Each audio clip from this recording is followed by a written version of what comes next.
Hadi Choopan, one of the most popular bodybuilders of the modern fitness era, decided to go Turkey for a hair transplant. And he says, "It was important for me to work with an expert and meticulous team in this world-class clinic." Well, if you want to find the best clinic in Turkey for your hair transplant, but you sound like this, wow, this clinic has millions of followers, they must be quality. Thousands of reviews on this clinic. Or, "My barber told me this clinic is lit. I must go there." Well, if you sound like this, my friend, Freund, or amigo, your hair transplant is likely gonna age like milk. But luckily you're watching Let's Get Hair, where my job is gonna make sure that your hair transplant is gonna age like finest French wine. But it all starts with the right clinic choice. But first, let's have a look at the good, the bad, and the troublesome of Hadi's hair transplant, so you won't repeat the same mistakes he made, and so the people around you won't be like, "Turkey, huh? I can spot these from a mile away already." Just kidding. Most people are actually super nice and they would probably never tell this to your face, but they will know. Welcome to Let's Get Hair, the place that shows you the truth when navigating the whole hair loss and hair transplant industry. No BS. Take the red pill right now. Alright guys, so Hadi Choopan just got his hair transplant at the age of 37, which normally is the less risky age to undergo a surgical hair restoration. However, there are other factors that can influence the risk of you getting a hair transplant. I like to refer to it as ATPN. What's ATPN? It stands for age, treatment compliance, hair loss progression in the last 2 years that you have experienced, and prevailing Norwood scale by your male family members. Hadi Choopan is 37. He has diffuse thinning on the top of his head, and he's likely destined for a Norwood 6, which is almost the last stage on the Norwood-Hamilton scale progression. And this Norwood 6 is also very obvious from some photos where you clearly see the horseshoe pattern forming. Now, I see no major hair loss still in 2022 at the age of 35, besides slightly receded hairline, but this really got worse in the last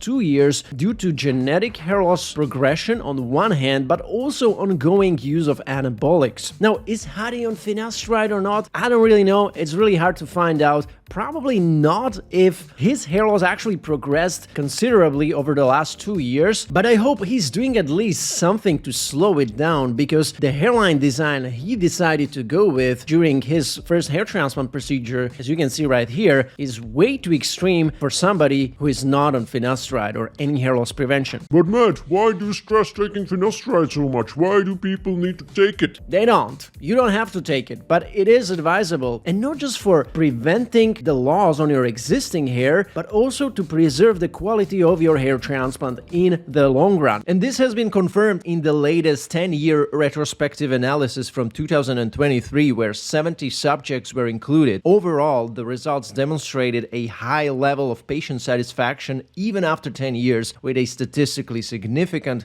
correlation found between the intake of hair loss medications and patient satisfaction, particularly in the case of oral finasteride. So it's not just for existing but also transplanted hair. Many people don't understand. So what's the good thing about this hair transplant? The good thing about most hair transplants, even if they are not being performed accurately or perfectly, is that it will actually make you look somewhat younger, maybe even more attractive, because it's gonna reduce the size of your forehead and all these things. And it will likely happen to Hadi as well. But what's the bad? I see that his hairline is too straight, unfortunately, and also too low. And we see the similar thing happened to Chris Bumstead, Greg Doucette, and really everybody who goes to this clinic that Hadi chose as well. If you make the hairline so low and so straight looking, you have to really move the temples forward as well and create almost like new temporal triangles that Hadi has lost over the years, and they are really missing. So in his case, actually the straight, newly restored hairline connects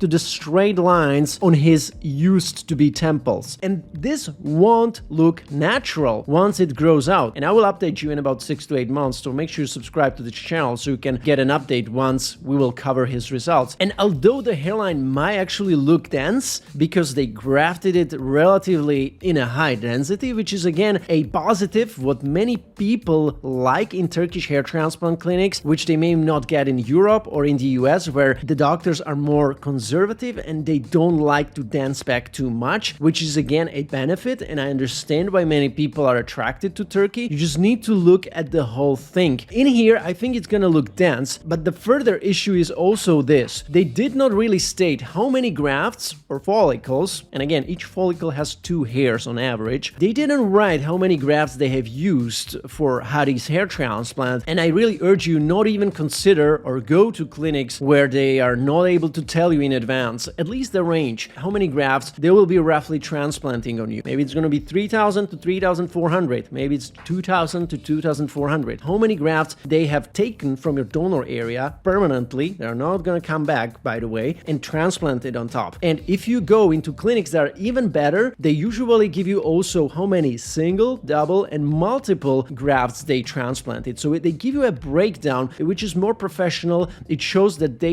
use a way more planned, precise, and calculated approach for the whole hair restoration planning. Now, based on observing other patients who went to this clinic in Turkey, including Chris Bumstead and Greg Doucette, I can also tell you that they have used at least 3,000 grafts minimum on Hadi, all the way to maybe 4,000. By the way, easily 50% to 70% of the total capacity an average donor is able to supply for hair restoration over the lifetime. So they have already tapped quite deep into the donor reserve. And this goes without the whole mid-scalp and crown area coverage, as you can see in Hadi's case. And it is really hard to tell if the donor zone got over-harvested or not, because we do not know the graft number, as he is just 2 to 3 days post-op. So make sure to subscribe. We will cover his case in 6 to 8 months from now and see how everything looks like, whether everything looks healthy from the back as well, because many people who go to Turkey, they forget to look at the back as well, and they just look at the result and they don't have a clue that they actually need to evaluate how the clinic handles the sides and back of the scalp and whether it's looking all aesthetic in there as well. And of course, if you like the results of Greg Doucette, of Chris Bumstead, and other celebrities and influencers who have gone to this place over time, then you may be like, hey Matt, what's wrong? Well, let's start with the fact that this clinic is accepting young patients and patients who do not even need a hair transplant, or at least not need a major one like 3,000 grafts or more. And remember guys, getting a hair transplant at the right time is like playing chess. You don't want to waste a move. And this guy wasted it big time. His name is John, one of their clients, just 25 years old. He got 2,800 grafts. What? This is another one. This guy just wasted easily 20 to 30% of his total donor graft supply in order to make his hairline like 5% sharper looking. Yay! Guys, if you decide to go to a hair transplant clinic, and especially if it's in Turkey, make sure your decision is supported by a solid plan, a long-term strategy, calculations, understanding of the whole hair transplant endgame, and that your existing hair will fall out more, and that even your transplanted hair quality may not be the same 5 years later if you are not on hair loss prevention. And 5, ideally book a one-on-one call with Matt. This is me, by the way. So I can give you much more in-depth advice and best possible options for your hair type, expectations, and budget for the best clinics in Turkey, but also worldwide. As I have visited close to 30 hair transplant clinics worldwide, talked to the doctors, seen the patients, seen the results in real life, visited 15 clinics in person in Turkey only, and since 2019 I have guided more than 700 men towards their best hair transplant clinic choice, whose hair transplants are now aging like the finest French wine, or maybe Georgian wine.